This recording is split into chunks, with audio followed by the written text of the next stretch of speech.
So yun guys, ito yung binigay sa akin ni Ate Lolit nung isang araw. At kakain na ako dito. Okay lang. Lumabas na. Talagang mas marami pa yung picture noodles. Hindi mawawala yung picture.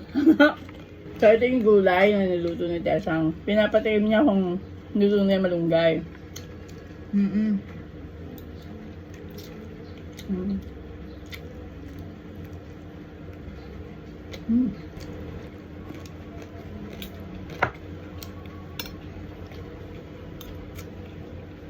Yan kami lumalat.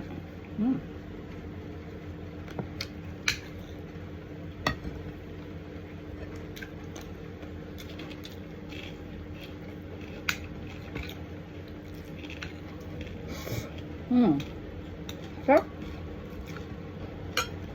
Ang palaya. Gusto ko itong pet.